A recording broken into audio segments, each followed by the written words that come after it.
Hey, hello, howdy, how you doing? Today's video is going to be a short one. I really just wanted to showcase a build that I've been rocking lately that I think will benefit new players or anyone struggling with combat early on in the game. I'm currently running this on my world record attempts, which I've been streaming here on YouTube every Wednesday, so if you want to see the build in action, this is the place. I feel like the core of this build has been covered by others, but I was always one of those people against having a quote-unquote meta build because Zomboid isn't supposed to have one. That being said, if you find yourself struggling with combat early on, or just need some extra assistance, this should hopefully help with that. This build is centered around the Lumberjack occupation for the Axeman trait. If you don't know, this allows you to swing axes 25% faster. For comparison, here's what that looks like.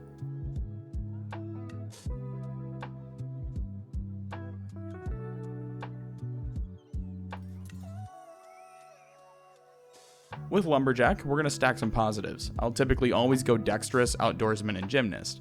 This will allow you to transfer items much faster and make it nearly impossible for you to catch a cold while outside, even with prone to illness. Gymnast is on here strictly for the boost to Nimble XP, which is vital for melee builds. Grabbing Brawler for 5 points is going to give you a point in Long Blunt, but it'll also give you the third point in your Axe skill, giving you a 125% boost when combined with the Lumberjack occupation. This allows you to get that 10% damage bonus immediately upon spawning into the world. Fast Learner is going to throw on an additional 30% XP gains for every skill aside from Strength and Fitness. And speaking of Strength and Fitness, I always like to go ahead and grab Athletic and Strong. This will start you with 8 Fitness and 10 Strength, both of which are important for melee builds. Moving into the negatives, these look worse than they really are. There's a ton of negatives here that can essentially give you free points if you know how to navigate them. Slow Reader, Weak Stomach, and Short-Sighted are core negatives in all of my builds right now. This is because for Slow Reader, you can just speed up time. For Weak Stomach, just don't eat rotten or burnt food. And for Short-Sighted, you can spawn with glasses on the character creation menu. Next I went with Smoker, since cigarettes are in abundance. You can literally find hundreds at any bar or gas station, not including the thousands you'll find on corpses, along with matches and lighters. Prone to illness is entirely negated by Outdoorsman, so as long as you wear a leather jacket in the winter, you'll be fine. Next, I went with Underweight. Now, I see a lot of people taking Overweight to avoid a 20% damage reduction, but my biggest gripe with Overweight is the 30% debuff to Endurance regeneration, which is one of the most important aspects of any melee build. It's also easier to gain weight than lose it in Zomboid as of build 41. Currently, you can only lose 1 kilogram per in-game day, but can gain up to 3, meaning as long as you get a little lucky and find some butter or ice cream, you'll be totally fine.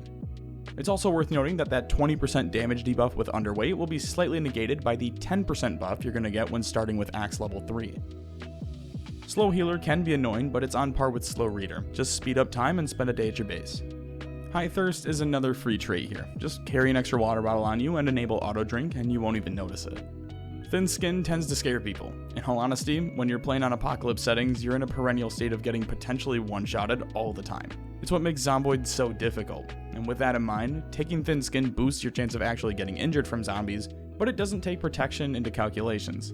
This means that you can slap on a firefighter outfit and effectively negate the entire trait, as it only deals with chances to break skin. Armor stacks on top of that, so any damage has to break through protections first before rolling to see if you're going to take any run-ending injuries. For a quick start, I always like to spawn Rosewood, since it's got a pretty accessible fire station. You should be able to easily make your way through here just by walking and hop in through the front or side doors.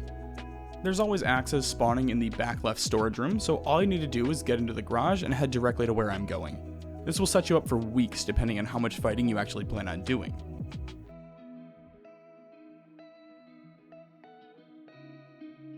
I figured I could just sit here and keep spamming numbers at you, but it's much easier to show you what this looks like with each type of axe, so on screen now is the fire axes that you can get from any fire station on the map.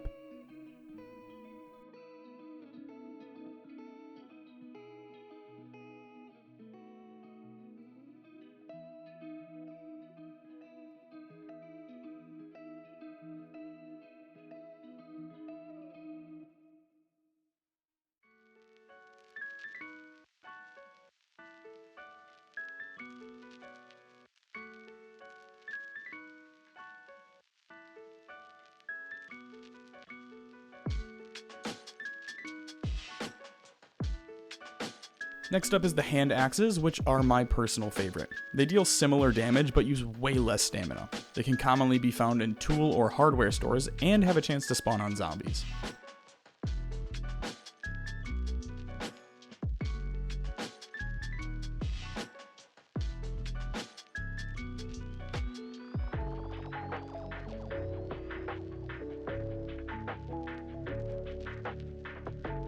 After that is the wood axe. I don't recommend using these on zombies, but that's my personal preference. I always like to save these and use them to commit mass deforestation for my bases or to grind maintenance early on.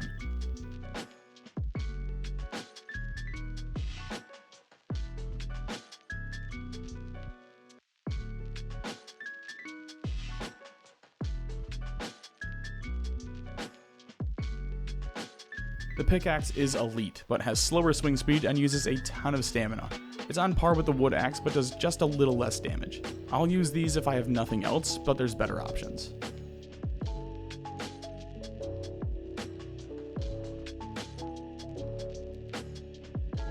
Last on the list for vanilla weapons is the stone axe. It's also single-handed just like the hand axe, but is more fragile and does less damage. To be honest, the only time you should be using these is in the very late game when you burn through most of the fire stations and hardware stores. Much like anything else, they're going to perform better after you've maxed your axe skill. They do use almost no stamina, which is nice, but like I said, they're incredibly fragile and break very easily if you don't have your axe skill maxed, along with a few points in maintenance. For comparison, they have half the overall condition of a hand axe and do 0.2 less base damage, though both weapons have the same max damage output of 1.5.